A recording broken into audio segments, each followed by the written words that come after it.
Hi, so my name is Mark. I'm the general manager here at Primal, and I thought I'd begin by sharing some of the most frequently asked questions. Um, we have, a number of clients and a number of people that come to us for advice almost every day. So I thought it'd be a good idea for us to share some of this insight with people such as yourself in order to, I guess, get a deeper understanding of, how digital marketing could potentially help your business, now, today. So I'll begin by speaking about, someone that we had a meeting yesterday. A lady came in, and basically she works for a company that sells training material. So it's either for individuals to increase their knowledge and skills in their company in order to, I guess, be more effective and more efficient.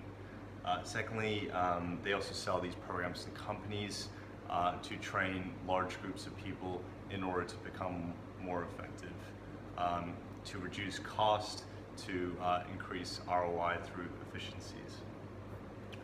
So she came to us with an issue. Basically what they do is they try and reel in people through seminars.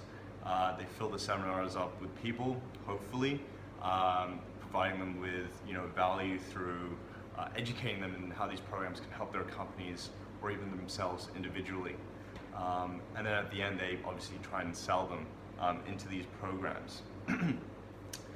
So the issue they were facing is that the last seminar they had, 6 people turned up. So in my mind, I believe that it's a numbers game.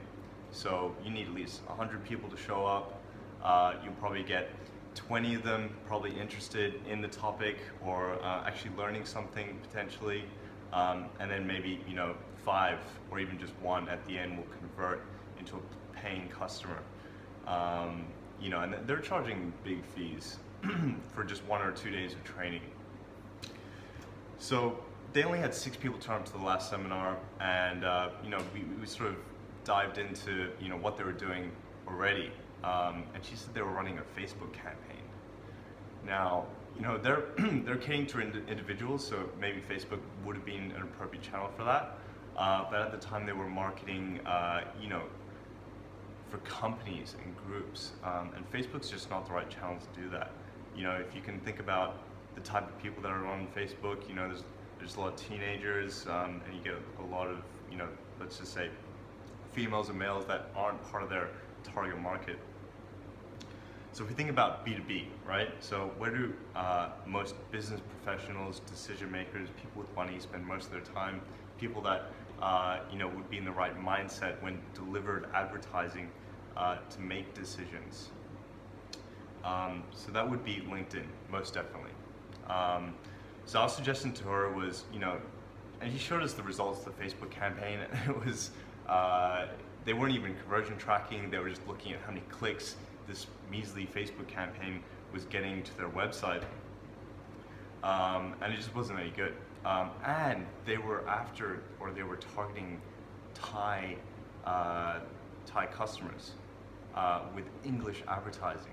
So, you need to obviously localize the advertising to your target market. If you're targeting Thais, you want a Thai website, Thai content, and I guess, Thai ad copy as well.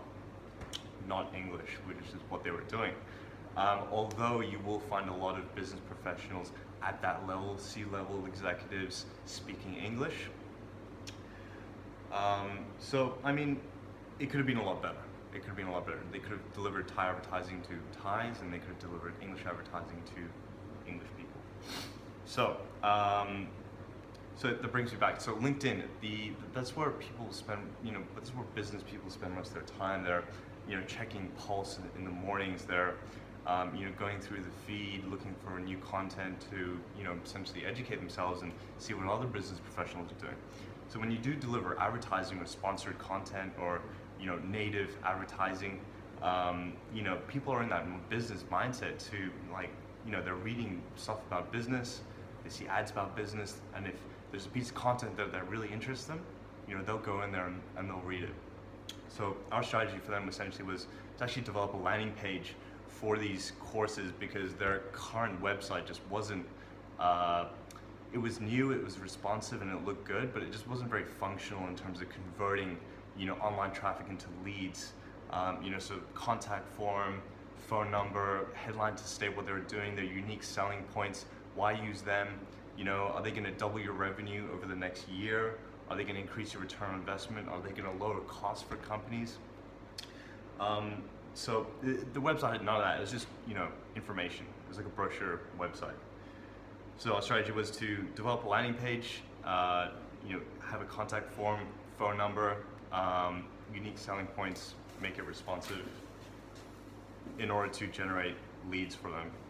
So, and the second thing was to actually write a piece of content. So something like, 3 ways that companies can reduce costs over, a 3-month period through their training programs. So, and actual results that they've delivered in the past. So how many other companies or Fortune 500 companies have they delivered results to in the past in order to, drive the best results for them? And they said they did work with Fortune 500 companies, which is really great. And, they need that sort of foundation and portfolio in order to convince other big companies to convert as well. So write a really engaging piece of content that will engage decision makers. 10 tips how to double your salary in the next year for those individual programs, or how big companies can, or 3 ways that you can instantly reduce costs within your team or within your company within the next month. Something that, very result-driven content that people want. And through that, you advertise that on LinkedIn, perhaps through self-served ads or through LinkedIn's managed platform, in order to get that sponsored content in front of the right people. And once you have that in front of the right people, and you can target this through LinkedIn, apply a decent budget towards it so that you get maximum exposure and you test it, and perhaps test different pieces of content against, different executives, or even tailor that content to, particular industries, and then get people to come through to that page in which they will read the content, find value in it, see who's responsible for writing that content, perhaps click through to the link that leads them to the landing page in order to convert them. So it's not a hard sell. It's not, it's content marketing. You're not saying, hey, me, use us right now. You're basically delivering value, and then you're asking them for their details, in which this company can then follow up and say, look, we're running a seminar. There's, only 10 seats available, and we want you to join us. And I think, they're going to find a lot more success in doing that. Anyways, thanks for listening, and stay tuned for next week.